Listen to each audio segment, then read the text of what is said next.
క్రమశిక్షణతో ఉన్నారు ఒక్క కుర్రాడు తప్ప. ఇక్కడెక్కడో కాళ్ళ వాసన వస్తుందా మీకు? వాళ్ళందరూ మన అమ్మాయితో సమానం. ఈ 2 ఐటమ్స్ లో నుంచి ఏదో ఒకటి తీసుకోండి. ఎవరికి ఇవ్వాలనా? అదేంటి ఎదురుగా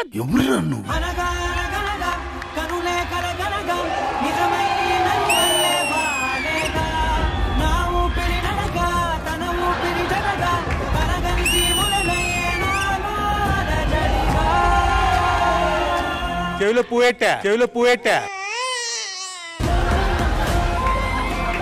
సుమ ఇంత అందంగా ఉండడానికి గల కారణం ఏంటి? రాజీవ్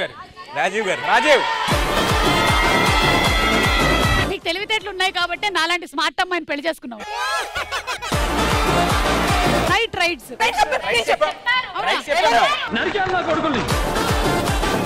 ఎంత అన్యాయం జరుగుతుంది ఇక్కడ. మేము చెప్పిన తర్వాత కూడా అవి రాకుండా మేము చేయలేదు చెప్పలేదు అంటున్నారు. రిలాక్స్, బీపీ హై అయిపోతుంది. మాట రాదు. ఇప్పుడు వస్తుంది చూడండి. రెడీ 1 2 3. లంక మీదకి దండెత్తి వచ్చిన ఎందుకు? సీతను అమరించిన దోషమా?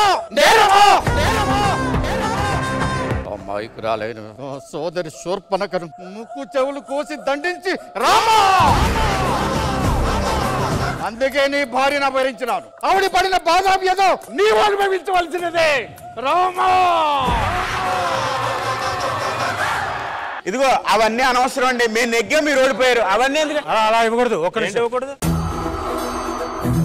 కానీ ఇందాక నెగ్గినప్పుడు మీరు అడిగారా? అది స్నేహితులు అవ్వరు, మేబీ అక్వైంటెన్స్ ఆర్ అంతే. అప్పుడు హాయ్ బాయ్ అంతే.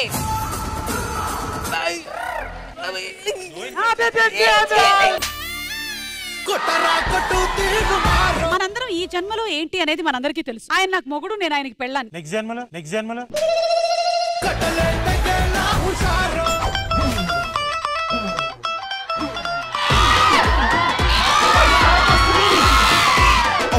ఇప్పుడు నేను ఈవిడ పూర్వజన్మ ఏంటో మనం తెలుసుకుందాం. జై జనని.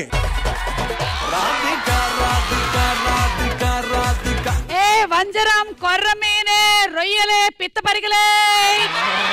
నాకు చేపలు అమ్మే వాళ్ళంటే చాలా ఇష్టం. ఏం ఈ పనుల్లో కనిపించలేదు.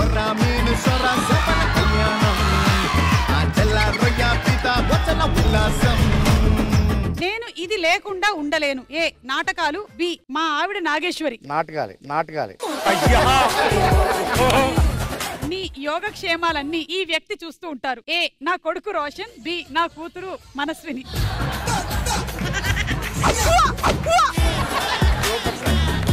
నువ్వు ఆన్సర్ చెప్పాల్సిందే అని డిసైడ్ అయ్యావు. చెప్పు. ఎందుకు చెప్తాను? నేను వేసాను. అది మనకి పెళ్ళై 25 years అయిందండి. ఇన్ని మోసాలు చేశాను నన్ను. సుమ ఒప్పుకుంటే ఈ ఇద్దరిలో ఒకరితో కాఫీకి వెళ్లాలని ఉంది. ఏ వర్ష బొల్లమ్మ, బి మేఘలేఖ. వర్ష బొల్లమ్మతో వెళ్తాను. నేను ఊరికే అడిగా, అసలు అక్కడ క్వశ్చనే లేదు. పాపం దడుచుకున్నట్టున్నాడు.